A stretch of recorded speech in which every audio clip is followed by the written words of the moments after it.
problem boxes, yani pro box. To get Professor, bonyeza *811 *759 hash. Dial *811 *759 hash.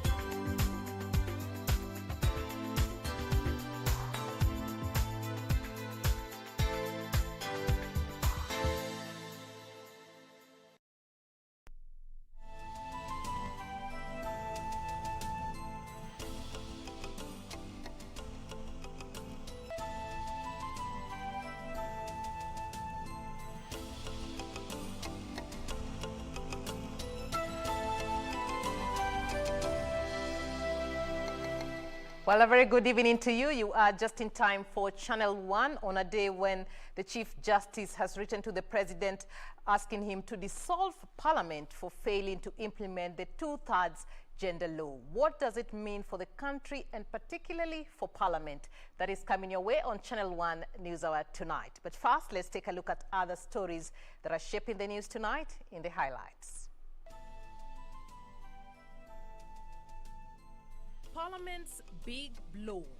The Chief Justice advises the President to dissolve Parliament for failing to enact the 2/3 gender law as the National Assembly Speaker warns against using Parliament as a punching bag. Today, as we enter the third week of September, Nairobi continues to lead with the number of confirmed positive cases out of all the 47 counties. Dusk to dawn curfew. President Uhuru Kenyatta extends COVID-19 containment measures to Tuesday next week. And is it back to school? Public school teachers ordered to report to work on Monday next week to prepare for the resumption of the school calendar.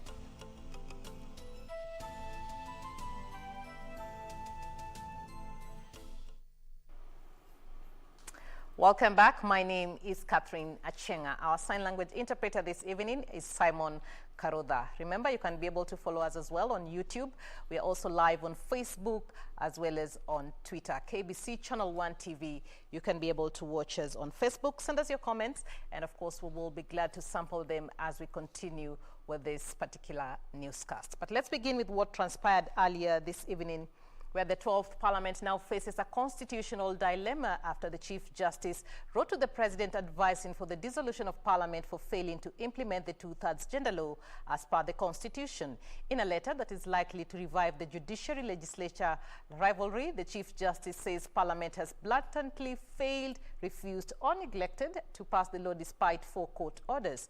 This now puts the President in a precarious position amid mounting pressure for Parliament to approve the gender law 10 years after the promulgation of the Constitution. And as Kevin Washira reports, the National Assembly Speaker Justin Muturi has dismissed the advisory by the Chief Justice as unrealistic.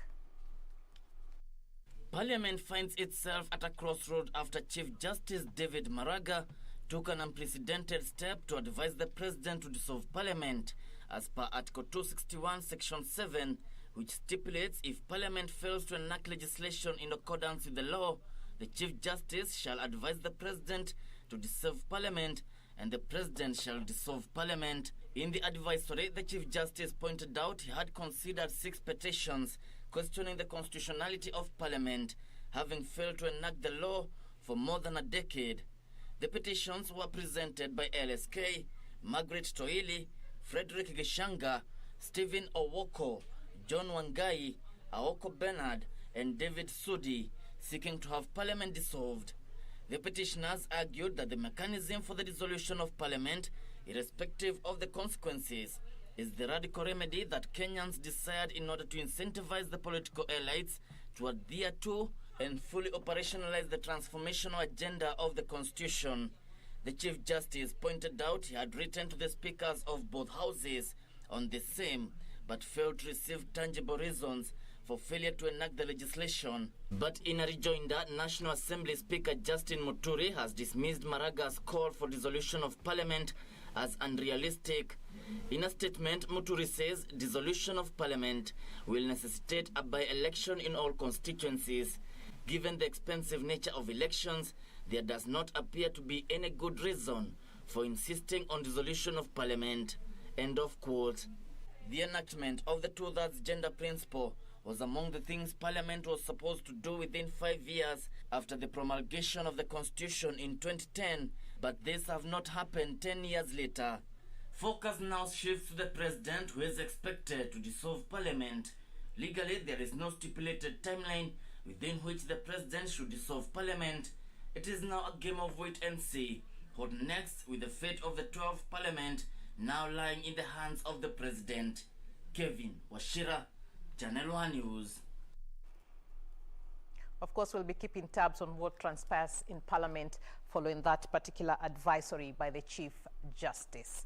Now, in other news, President Uhuru Kenyatta has extended the subsisting COVID-19 containment measures, among them the 9 p.m. To 5 a.m. curfew by 3 days until the 29th of September 2020. The fate of the containment measures, which were to elapse on 26 September 2020, will now be known after the National COVID-19 Conference that is scheduled for the 28th of September 2020 and which will be presided over by the President. This comes as the country recorded 98 COVID-19 cases on Monday from a sample size of 1,644. President Uhuru Kenyatta has extended the existing COVID-19 containment measures announced last month to Tuesday 29 September 2020. The containment measures, which among others include the 9 a.m. to 5 p.m. curfew and the closure of bars and nightclubs, was to elapse on 26 September 2020. But with the National Emergency Response on Coronavirus scheduling the National COVID-19 Conference on 28th of this month, and which will be presided over by the President, the traditional monthly presidential address to the nation has now been extended for further. This means the containment measures have also been extended for 3 days. The development coming as the Ministry of Health announced 98 new cases of the novel coronavirus recorded in the last 24 hours, pushing the country's caseload to 37,079. 96 of the patients are Kenyans, while 2 are foreigners. From today's 98 cases, 96 are Kenyans and 2 are foreigners. 63 are male, 35 are female. The youngest is 9-year-old, the oldest is 75. During the same period, the country recorded 62 new recoveries, with 44 patients from the home-based care system and 18 had been admitted to various hospitals across the country. The total recoveries now stand at 23,949. And once again, we take this opportunity to thank our healthcare workers for their diligent and dedicated work and service to duty. The total number of recoveries now stands at 23,949. On a rather sad note, the country lost 2 patients due to COVID-19, bringing the total death toll to 650. Unfortunately, we have also lost 2 patients to the disease, bringing the total fatality to 650.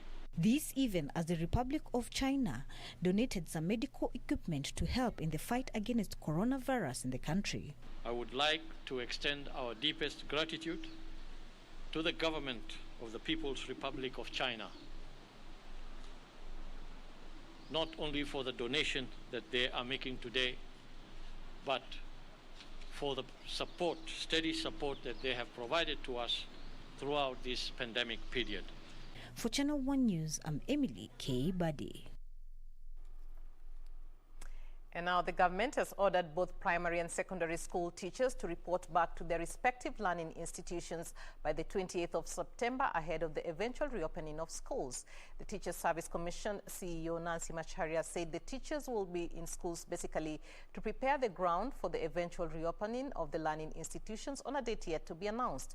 This as parents across the country expressed their reservations over the proposal to reopen schools, saying the country is not out of the woods yet with the COVID-19 pandemic. In what signals the reopening of schools in the near future, the Ministry of Education has ordered all teachers to report back to school on 28th of September to prepare for eventual opening of schools. This is part of the recommendations by the Committee of Stakeholders from the education sector that has been burning the midnight oil at the Kenya Institute of Curriculum Development to come up with the best approach on the reopening of schools. Teacher Service Commission CEO Nancy Macharia says the teachers will be basically in schools to lay ground for the eventual reopening of learning institutions.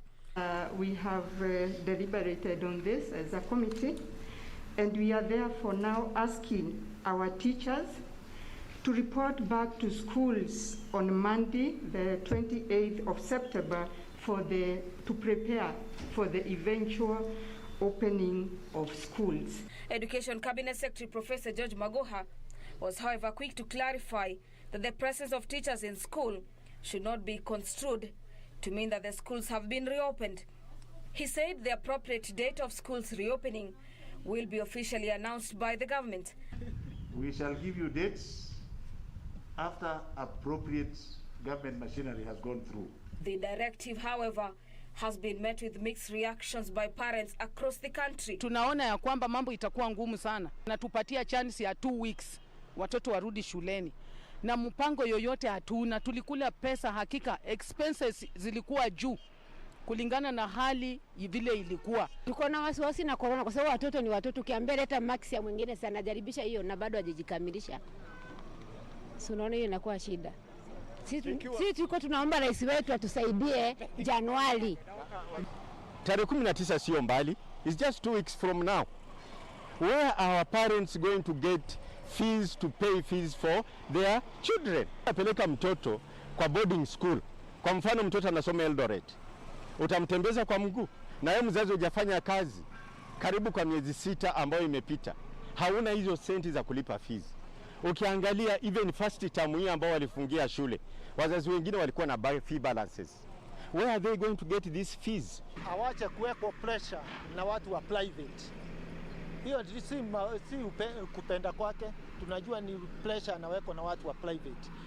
Na kama kitu ukipitwa na wakati umepitwa, wagoje wapange mpango ingine ya Januari, watu waanze kupeleka watoto Januari.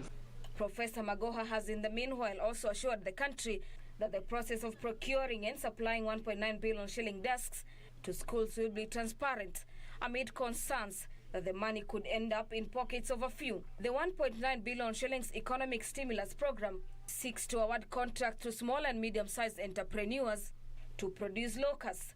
Elsewhere, the United Nations Children Fund, UNICEF, has called on the governments, parents and teachers across the Eastern and Southern Africa to urgently and safely reopen schools as the cost of continued schools closures escalate across Eastern and Southern Africa. The organization, through a statement, has raised concern that countries such as Kenya, with a huge student population, are yet to decide on whether to reopen schools this year, compounding the threats which out-of-the-school children face. For Channel 1 News, I'm Gladys Mongai. And now services at the Kenyatta National Hospital could shut down beginning Monday next week following a strike notice issued by 3 unions. Now, the Kenya National Union of Nurses, the Kenya Medical Practitioners, Pharmacists and Dentists Union, and the Kenya Union of Domestic Hotels, Educational Institutions, Hospitals and Allied Workers Unions are jointly demanding implementation of a salary increment promised to them. They are accusing SRC of being behind their woes. Maintaining the pay increase was approved by the State Corporation Advisory Committee. Yusuf Farah has the details.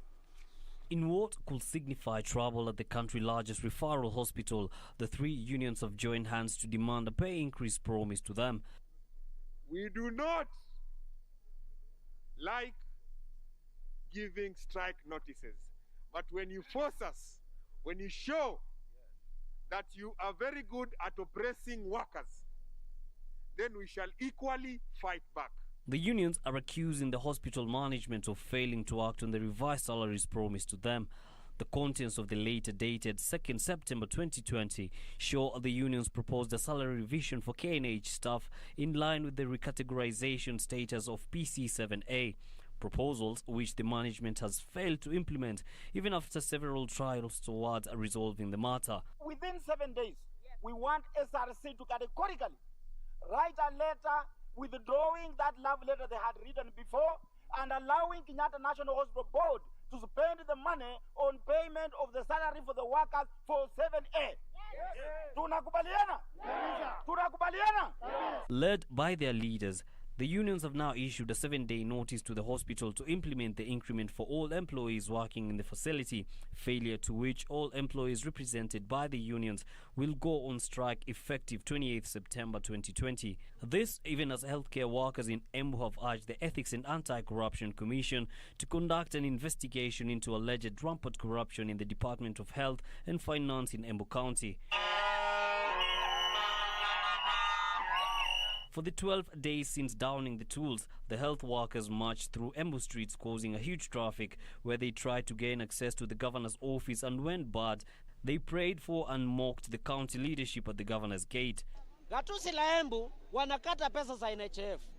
Wahudumu wa afya wengi wanakatwa 1,700, lakini zile pesa ambazo zinafika kwa NHF ni 500 kama mwananchi wa kawaida. The nurses, however, say they are ready to return to work once their demands are met, which include receiving 400 million statutory reductions to the relevant bodies. Yusuf Farah, Channel 1 News. And now the government will conduct fresh census and establish a register of the communities in the Eastern Mau Forest block with a view of regularizing their settlement in the area. Now speaking in Naivasha, Interior Cabinet Secretary Dr. Fred Matiang'i said the fresh adjudication of the settled areas will commence immediately as the government seeks to resolve the matter. The development coming as the world marked International Peace Day Monday, with calls of peaceful coexistence among communities taking the center stage. On the 21st day of September each year, the International Day of Peace is observed around the world. The UN General Assembly has declared this as a day devoted to strengthening the ideals of peace through observing 24 hours of non-violence and ceasefire. Locally, the day coincided with a meeting between the Interior Cabinet Secretary Fred Matiang'i and communities and religious leaders from the Eastern Mau Forest block with a view of regularizing their settlement in the area. It's been a problem that has existed for over 2 decades. And from a security point of view, it has posed a very serious challenge to us. Because from time to time, you have skirmishes in the area, you have conflicts in the area, people burning houses and so on and so forth. So today, with my colleagues and the leaders from these communities, we have begun a journey to resolve the problem. The Mau has been at the center of controversy spanning decades due to irregular and unplanned settlement, logging among others, threatening Kenya's largest water catchment area. According to Matiang'i, a fresh adjudication of the settled areas will begin as the government endeavors to resolve the issue under a delicate balance between the rights of the affected people and the right of conserving the forest. In Narok, the County Security Committee has set ablaze about 6,000 arrows, bows and spears recovered in the volatile Mau South Sub-County to mark the International Peace Day. Sasa kuanzia leo, tukizichoma, wewe upatikane na mshale, wewe upatikane umebeba juta, utatuambia hiyo unapeleka wapi. The event was graced by legislators from the Senate and National Assembly Committee, members of National Cohesion and Equal Opportunity, as well as the National Cohesion and Integration Committee, NCIC, who called for tolerance among Kenyans. Kuanzia leo, nyinyi mkitaka kuwa hata wengi, wacheni vita, tuleta maneno ya maendeleo mbele.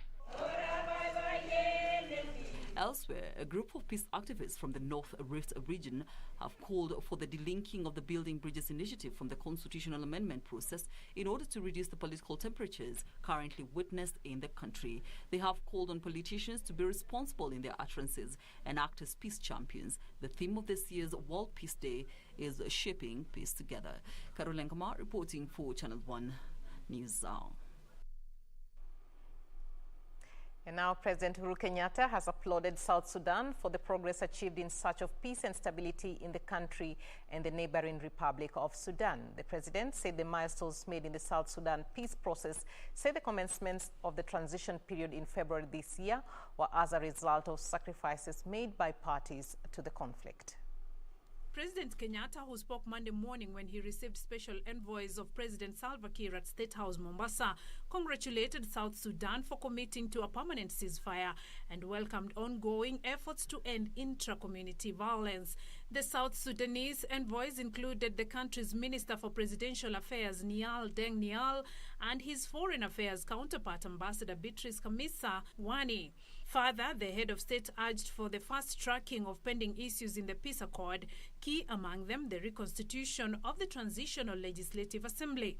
President Kenyatta and the envoys also spoke about the peace process in the Republic of Sudan and commended President Kiir for his diplomatic engagements, which led to the Juba peace process. The hallmark of the Juba talks will be the signing of the Comprehensive Peace Agreement on October 3rd this year between the government of Sudan and the Sudanese Revolutionary Front. At the same time, the president praised the northern faction of the Sudan People's Liberation Movement for rejoining the talks and urged the remaining groups to follow suit. Beatrice Getonyenge-Tich, Channel 1 News. Well, you are watching Channel 1 News Hour. It's time for us to take a short break, but we will be back with lots of news for you, so don't go too far.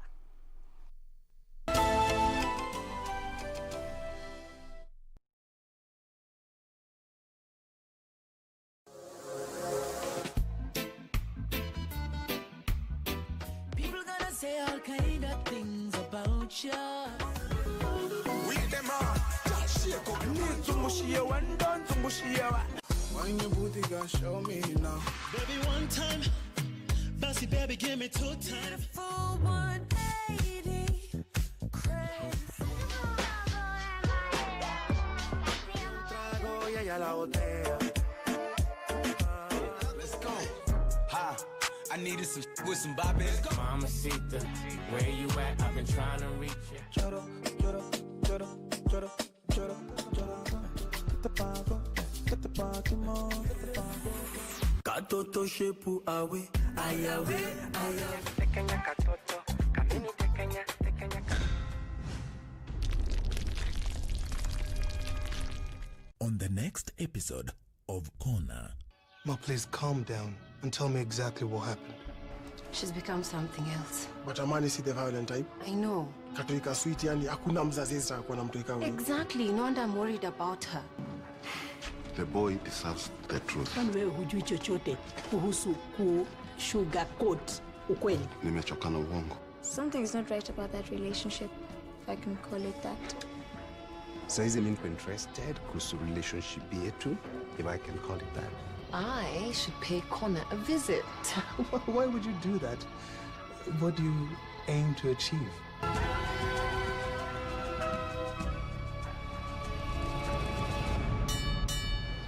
Next on. That's not possible. Listen, lady, I don't care if you don't believe me, but when your son's body appears lying on the street, then you will surely regret it. If you want to see him alive again, then you have to come up with $500,000, lady. Now you understand why I can't believe that it's true? This isn't possible. Can't you understand, Juana? He ran off with that stupid girl. Yes, that's right. That woman lived across the hall from me. She had come from Tijuana looking for a Ramon, and I never thought she was actually looking for your son. In Love with Ramon.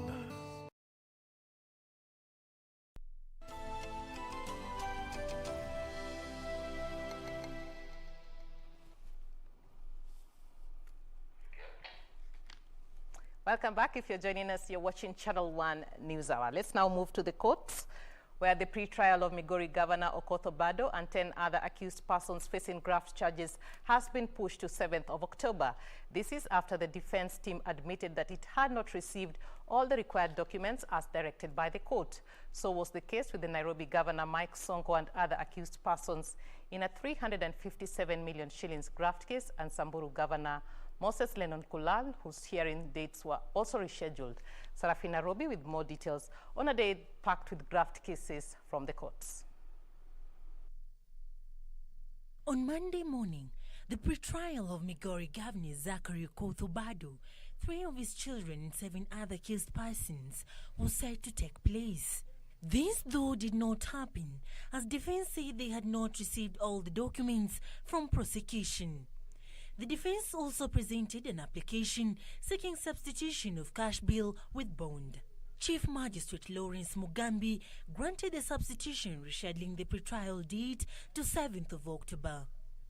Meanwhile, the prosecution in a graft case involving Nairobi Governor Mike Sonko and 16 others who faced 19 charges of corruption, abuse of office and irregular payments that saw the county lose 357 million shillings, sought for fresh hearing dates, citing an ongoing case with a protected witness who is also supposed to be in the current hearing and seeking a venue to accommodate a large team. While appearing before Magistrate Peter Oko, fresh hearing dates were set for the 6th, the 7th and the 8th, as we continue to see a number of governors being brought here at the Milimani law courts facing graft allegations. In the same vein, the hearing of Samburu Governor Moses Linol Kulal, who is charged with 87.6 million shillings fraud, was also rescheduled to 26th of January, citing lack of a courtroom to accommodate everyone in the case. This is a Mombasa court directs that the pretrial for the case involving Malendi Member of Parliament Aisha Jumwa and 6 others to be heard on the 14th of October. Jumwa and the 6 are facing charges on alleged misappropriation of constituency development funds amounting to 19 million shillings. Finally, 5 senior Kenya Bureau of Standards officials from Mombasa and Nairobi have been charged with fraud of over 26 million shillings. The accused are Geoffrey Ngarindetu, the Kenya Bureau of Standards Regional Accountant, Pauline Wamalwa Nafula, Regional Assistant Accountant, Martin Mswanya Nyakiamo, Regional Manager, Augustine Washira Maganjo, Quality Assurance Manager, and Rose Wangoe Gashero. They, however, through their lawyer Eugene Wangila, denied the charges before Resident Magistrate Christine Ongweno. For Channel 1 News, I'm Sarafina Robi. And now President Uhuru Kenyatta has addressed the 75th session of the United Nations General Assembly, which kicked off today with some of the sessions being conducted virtually. Now, the president has called for concerted efforts in responding to the COVID-19 pandemic. Kenyatta says the pandemic has exposed the need for countries to forge a united response to address some of the emerging global challenges. 75 years on, our world, as we know it today, was built on the ashes of the Second World War.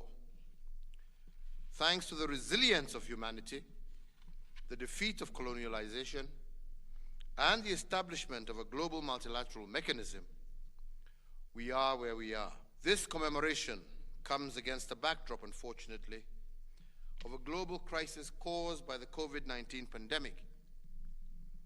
Undoubtedly, developing and emerging economies have impacted disproportionately, but more importantly, COVID-19 has exposed the global vulnerabilities of the United Nations and of our societies, as well as our economies. In this regard, now more than ever, we are called on to reflect on the words of the UN Charter that urges to employ international machinery for economic and social advancement of all. It is indeed a call for meaningful international partnerships and multilateral cooperation to build back better together. A call also to the Bretton Woods institutions and other multilateral lenders to be responsive to proposals of debt management so as to create the fiscal space necessary to accommodate interventions to mitigate COVID-19 related impacts on developing and emerging economies.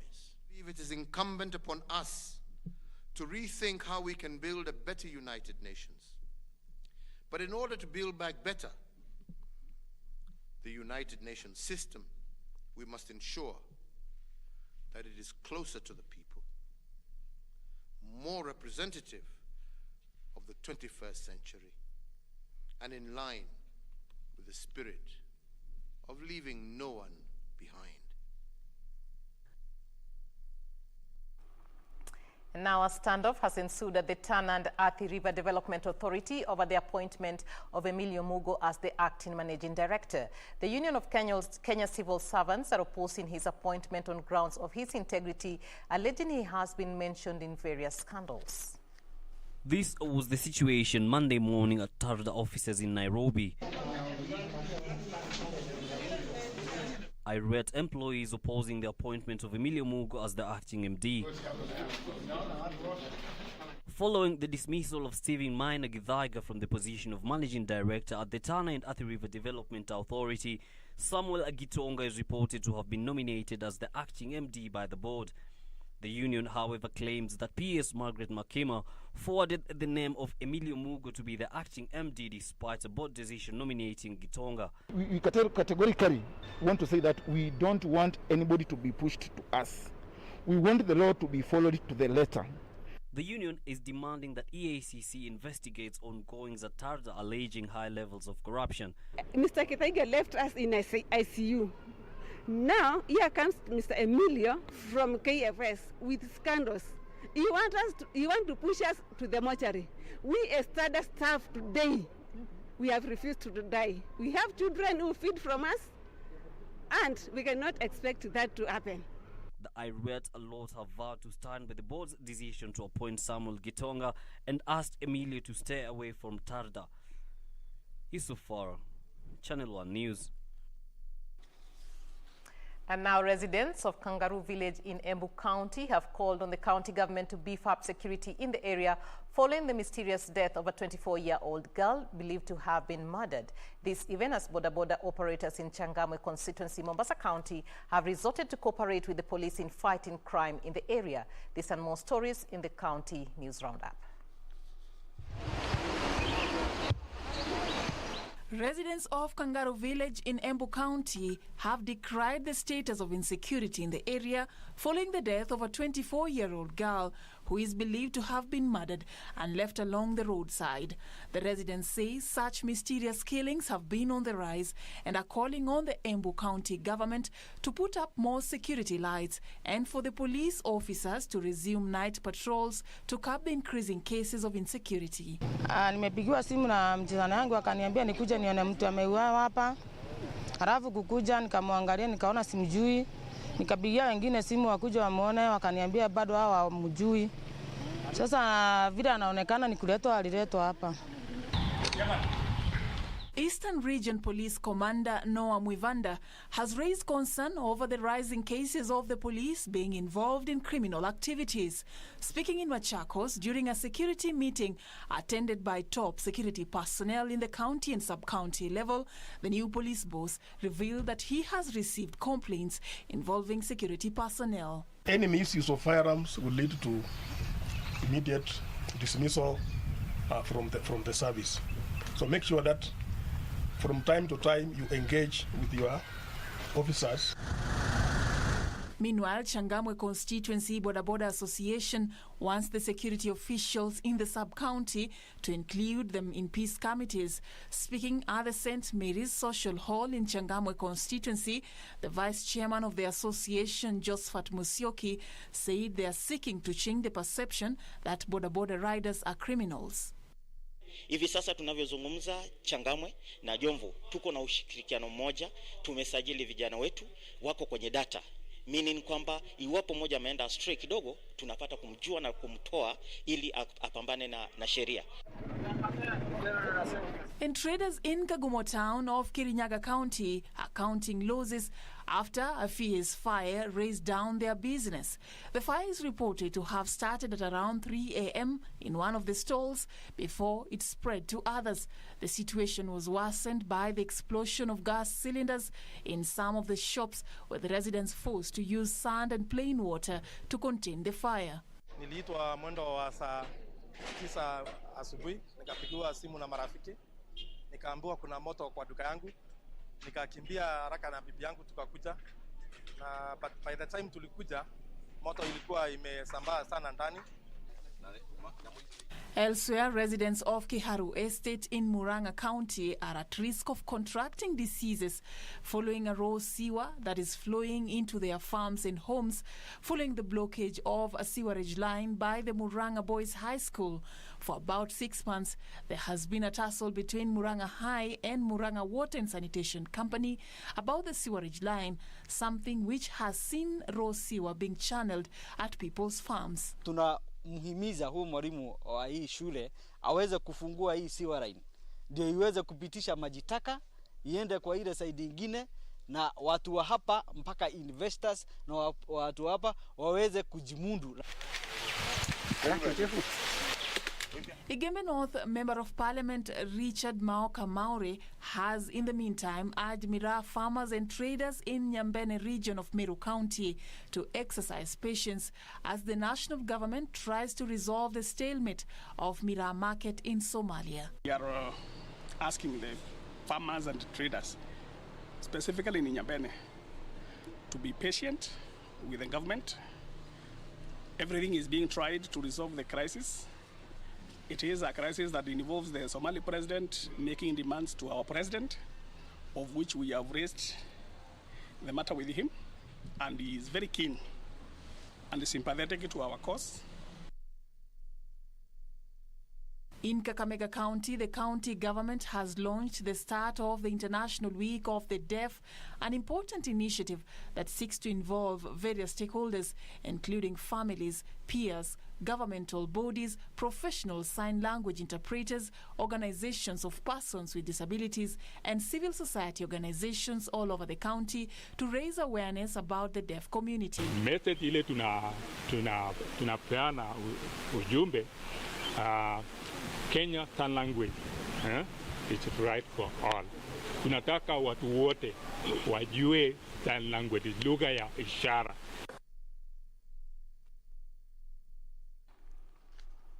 Now, a young artist and mental health advocate from Mombasa County has taken it upon herself to raise awareness about the condition through art.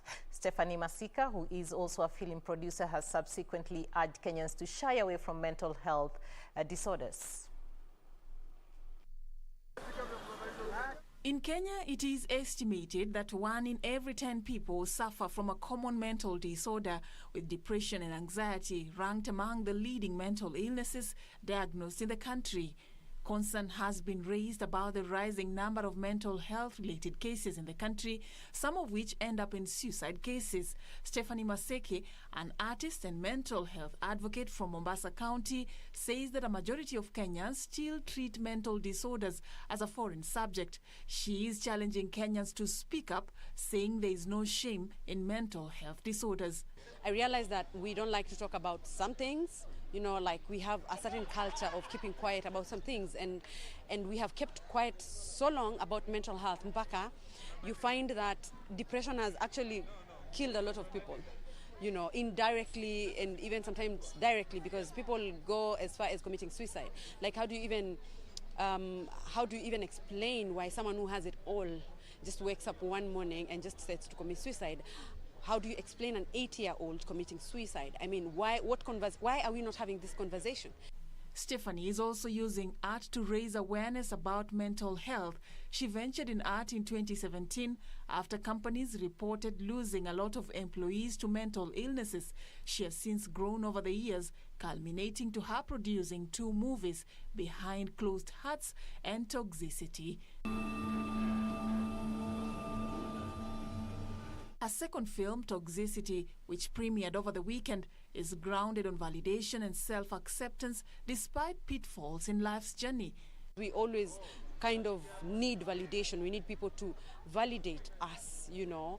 Yeah, and I feel like we live according to societal expectations, and that is where you find that if we don't meet those expectations, most often than not, we start getting into all sorts of mental illnesses. She called upon corporates to support efforts to raise awareness about mental health. I urge the government to come on and just support this venture, especially from people who are doing it on their own, you know, like us here at the theatre.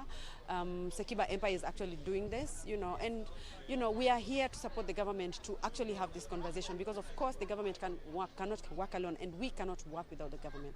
This even as the Kenya Film Classification Board Coast Region Manager Boniface Kioko pledged that the Commission is keen on supporting youth initiatives that encourage behavior change. You understand that even the president is very serious on issues to do with gender-based violence, domestic violence, and it is now the responsibility of we, Kenya Film Classification Board, and the youths within this region to drive that agenda through creating awareness.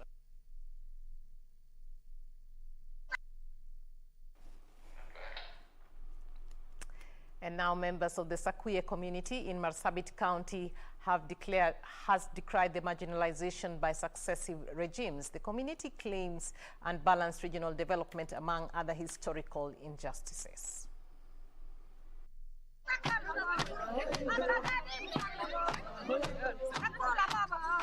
As the country strives to address regional development disparity through various policies and interventions, a section of the Sakuye community in Marsabit County has decried what it terms as marginalization. According to the group, despite policies made on different economic and social policies, regional disparities and imbalances still persist.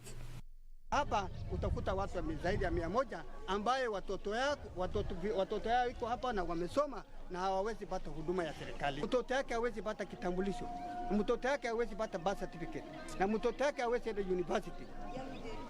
Serikali inabatia wa mishahara, hawapati hiyo mishahara. This even as they called on the Independent Electoral and Boundaries Commission to put into consideration setting up a ward for the area, which is 300 kilometers away from Marsabit and 80 kilometers away from Moyale town, to enable them to have a legislator who could champion their rights. Katiba ya 2010 ikafuruta huduma kwa jamii, lakini kwetu hapa huduma ilisonga mbali, mali hatuwezi kufikia kwa sababu indigenous community ambaye wako Kenya peke yake leo haina wakilishi. Miaka 8 iliyopita hakuna MC hata moja.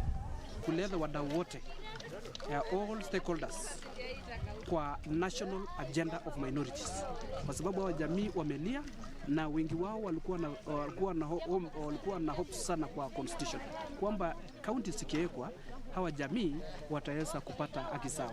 Sakuye community is a relatively small community of about 7,000 people living at the borders of Wajir and Ethiopia. Reporting for Channel 1 News, I'm Jackie Wambiru.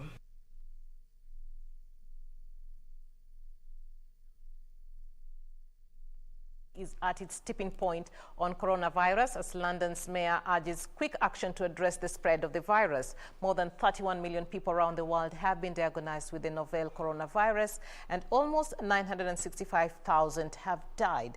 According to Johns Hopkins University, more than 22 million people have also recovered. United Kingdom Health Minister Matt Hancock has warned that the country is at coronavirus tipping point. The government has reported almost 3,900 new cases on Sunday, prompting a call by London Mayor Sadiq Khan for quick action with the situation in the capital clearly worsening. Elsewhere, the government of Canada's province of Quebec has announced new restrictions on gatherings in order to prevent a second wave of coronavirus infections. Australia's second largest state of Victoria is on course to ease more restrictions as the number of cases continue to drop. New Zealand Prime Minister has announced that coronavirus restrictions in the city of Auckland will be eased starting Thursday, while lockdown limits will be lifted in other parts of the country. Meanwhile, South Korea has reported 17 new coronavirus cases, the second consecutive day that it reported infections below 100, but the government admitted that a high number of untraceable cases remain. And Brazil and Argentina have announced that they are joining a global alliance seeking to pool the purchase and distribution of future COVID-19 vaccines. In the meantime, the United States set a one-day record with over 1 million coronavirus diagnostic tests being performed, but the country needs 6 million to 10 million a day to bring outbreaks under control, according to various experts. For Channel 1 News, I'm Emily K. Buddy.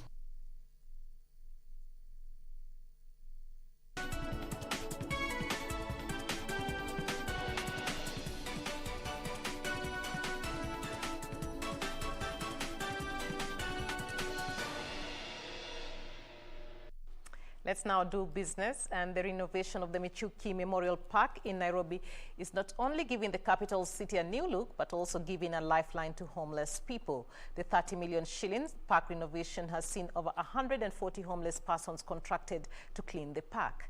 As Betty Kiptum now narrates, the conservation efforts are meant to mitigate climate change, which is the United Nations Environmental Program says is the most threatening issue of the 21st century.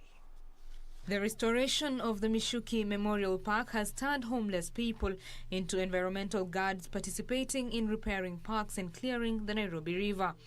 Simon Kamau was a homeless person without a stable source of income until the government allocated 30 million shillings for renovation of the John Michuki Memorial Park and hired over 140 homeless persons for the greening project. Nilikuwa street boy na wakati Memorial Michuki ilikuja tukapata kibarua na sasa tunapata kitu kidogo, mtu anaweza kujisaidia na tuna maisha yetu na inaendelea vizuri. After a 6-month effort, 1,200 tons of garbage were cleared out of the park. We have people with pre-existing conditions and respiratory illnesses caused by emissions and other pollutants. It's critical because of the clean air, guarding against air pollution. Walking and cycling are particularly beneficial, especially in this pandemic season where public transport has been restricted by social distancing measures. In addition, more sidewalks and bicycle lanes have been laid across Nairobi to refresh its infrastructure. The green investment into the city renovation project is aimed at providing citizens with a beautiful and safe living environment and, more importantly, to offer convenient venues for outdoor exercise amid the pandemic. Pollution in African cities has not significantly contributed to global warming, but here, tree planting and clearing dump sites are just some of the crucial efforts to mitigate and to adapt to the effects of climate change. Betty Kiptum, Channel 1 Business. And now experts in organic agriculture are equipping 13,000 smallholder farmers in the country with skills in vermiculture in an effort to scale up production of safe food while improving their incomes. They say as organic farming gains traction in the country, farmers should adopt the right practices for efficiency in order to rebuild the soil structure damaged by synthetic pesticides and fertilizers. The farmers were trained on best practices in organic farming. Inappropriate practices of organic farming are reported to increase the acidity of the soil by lowering the pH to below 4, noting that this is inimical to the quest for food sufficiency, wealth, productivity, and a healthy nation. Farmers in Nakuru, Kiambu, Machakos, and Murang'a counties are learning how to rear red worms and making high-quality vermicompost using farm and kitchen waste as a way of increasing nitrogen and reducing the acidity of their soils. The compost is the most important thing that's helping farmers to build their soils, because our soils are totally dead. Because the pH right now, if you test the soils in Kenya, mostly the pH is 4.8 and below. And that means that the soils are acidic. And so for you to revive the soil and bring the acidity level to the acceptable level, you have to add in compost. The worms produce vermiliquid or tea, a pest repellent that farmers can spray on their crops to fight off diseases and other forms of pest-triggered destruction.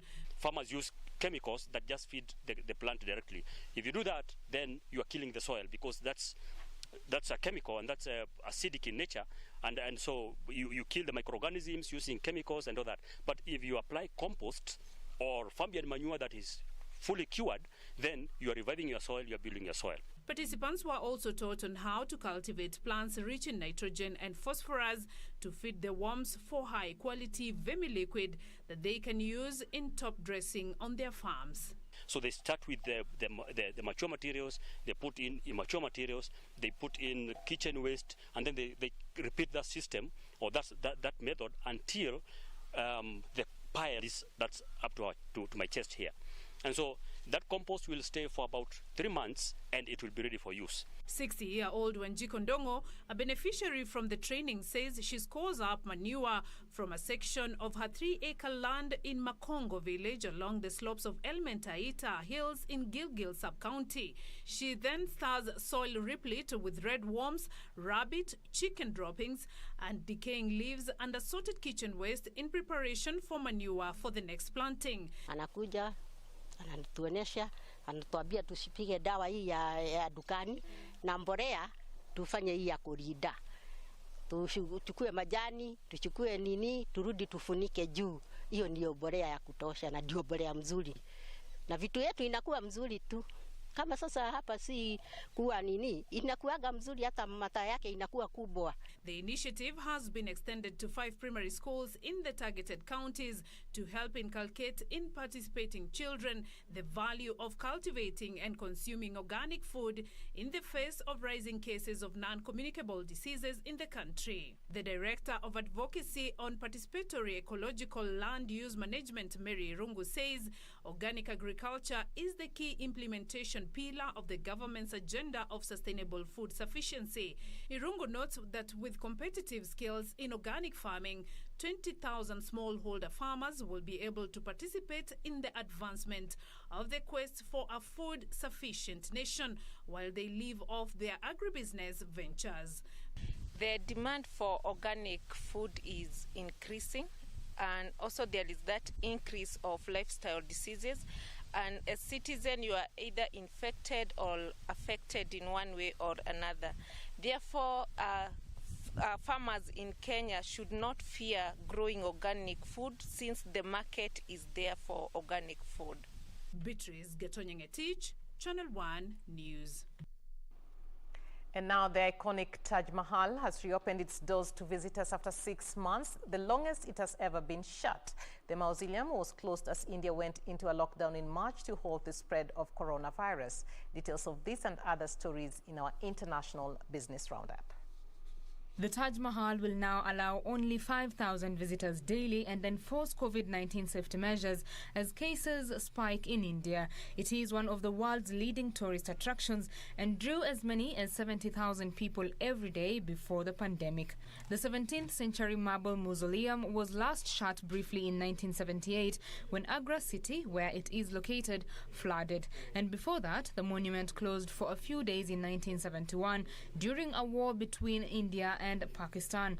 The entire campus was sanitized before the doors opened at 8 a.m. and all officials were seen wearing masks and face shields. Elsewhere, HSBC's share price in Hong Kong has fallen to its lowest level since 1995 amid allegations of money laundering. Leaked secret files show that HSBC allowed fraudsters to transfer millions of dollars around the world even after it had learned of their scam. The UK-based bank faces multiple pressures, including political tension in Hong Kong and the pandemic fallout. On Monday in Asian trading, HSBC's share price fell more than 4% to below 30 Hong Kong dollars as its free fall continued. This year, its share price, which is also listed on the London Stock Exchange, has plunged by around 50%. While HSBC is headquartered in London, more than half of its profits come from the Asian financial hub of Hong Kong. Finally, a judge has blocked a U.S. government attempt to ban the Chinese messaging and payments app WeChat. U.S. Magistrate Judge Laurel Biller said the ban raised serious questions related to the Constitution's First Amendment guaranteeing free speech. The Department of Commerce had announced a bar on WeChat appearing in U.S. app stores from Sunday, effectively shutting it down. The Trump administration has alleged it threatens national security. It says the app could pass user data to the Chinese government. Both WeChat and China have strongly denied the claim. Tencent, the conglomerate that owns WeChat, had previously described the U.S. ban as unfortunate. The ruling comes just after TikTok, which was also named in the Department of Commerce order, reached a deal with U.S. firms Oracle and Walmart to hopefully allow them to keep operating. Betty Kiptum, Channel 1 Business.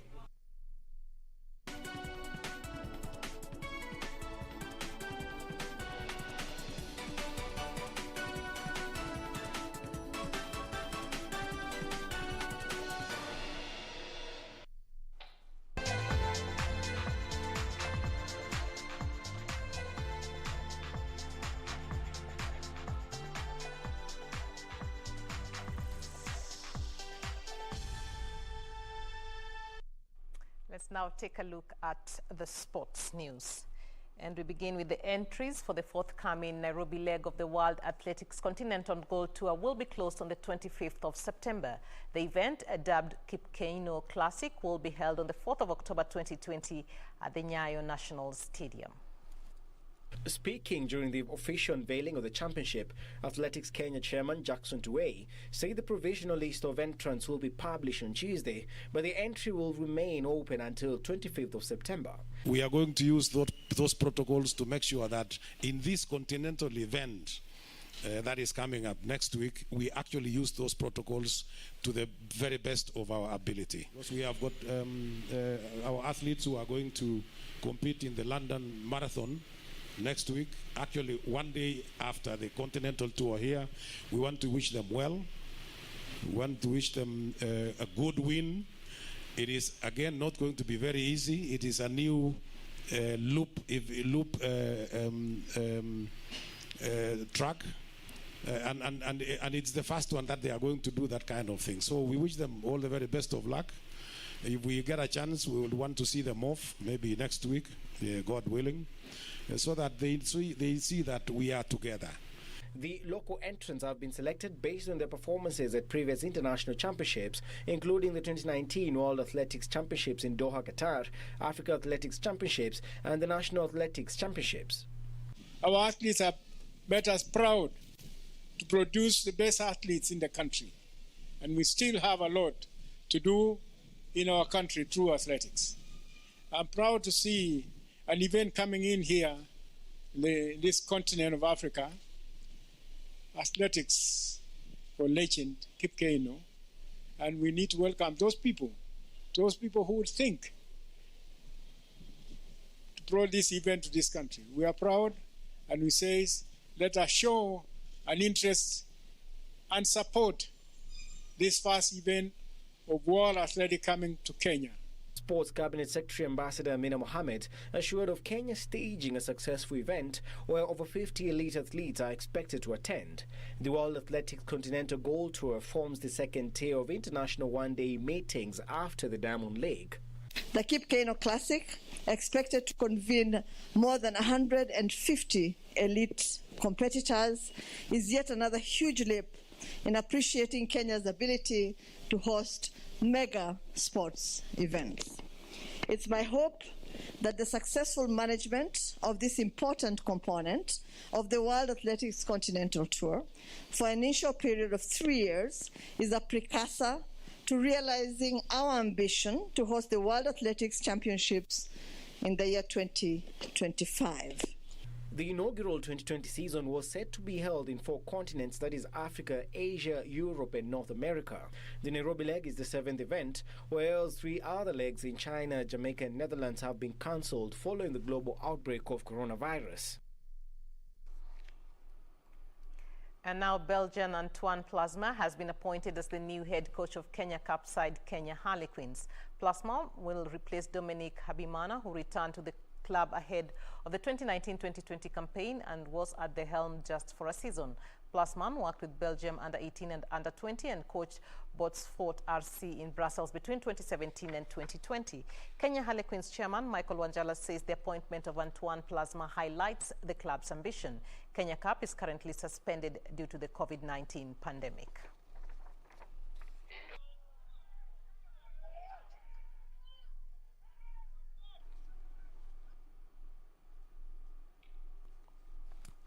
And now Juventus head coach Cristiano Ronaldo scored as the Italian Giants marked Andrea Pirlo's first match as head coach with an easy 3-0 win over Sampdoria in Serie A. Meanwhile, champions Real Madrid were held to a goalless draw at Real Sociedad in their opening game of the new La Liga season. Sweden winger Dejan Kulevski opened the scoring on his debut with a calm finish into the bottom left corner. Here from Cristiano Ronaldo, now Kulusevski! Oh! 13 minutes into his debut. Leonardo Bonucci scored the second for Juventus, who were chasing a 10th successive Scudetto. Ronaldo, who had earlier hit the crossbar, rounded off the scoring late on from Aaron Ramsey's pass. Meanwhile, champions Real Madrid were held to a goalless draw at Real Sociedad in their opening game of the new La Liga season. Zinedine Zidane's side started their campaign a week later than other teams, having been in European action last month, but looked short of their best. Former Manchester City midfielder David Silva made his Sociedad debut but was unable to create a goal. The host had the better of the chances, but Alexander Isak's slow strike was kept out by Thibaut Courtois, and Ander Branksea side-footed a volley narrowly wide. Real Madrid were without the injured Eden Hazard, while Welshman Gareth Bale left the club this week to rejoin Tottenham Hotspur.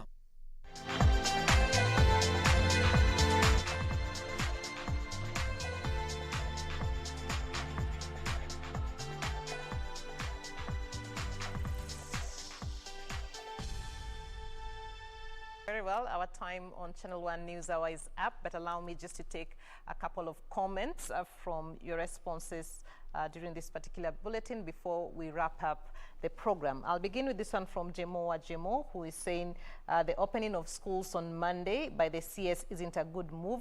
Let him organize properly before allowing teachers to resume. You say you're watching us from Kisii Town. We also have this one from Salim Mohammed, who is saying hizi kesi za governors nazishuku sana. Others are Mary Obiero, Kemboi Abu, Evanzo Kangu, Kolasina Kolo. All of you saying you're watching us live on Facebook. We do appreciate every time you give us your feedback, and just let us know that you're also tuned in and watching us from whichever part of the country that you are in. We do appreciate that. As always, thank you, Kenya, for watching. My name is Catherine Achieng'a. Our sign language interpreter this evening is Simon Karoda. But even as we wrap up, it's time for us to check how your weather looks like tomorrow. Of course, it's still cold in some parts of the country, but what really does it look like in whatever region that you are in? Well, those details are up next with Yusuf Farah. From me and the entire team, it's good night and God bless you. Let's take a look at the weather report.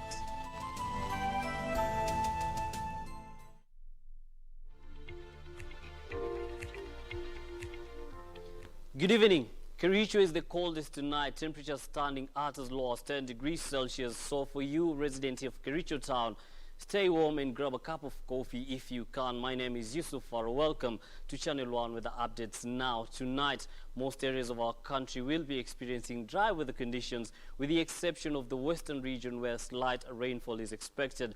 Tomorrow morning, this is how things will be looking in our country. Most areas experiencing sunny intervals, starting all the way from the northeastern region, Garissa, Isiolo and Mandera, stretching all the way to the coastal region. So for you, Mombasa resident, you can enjoy a walk by the beach or even go for a swim because the weather is friendly for that.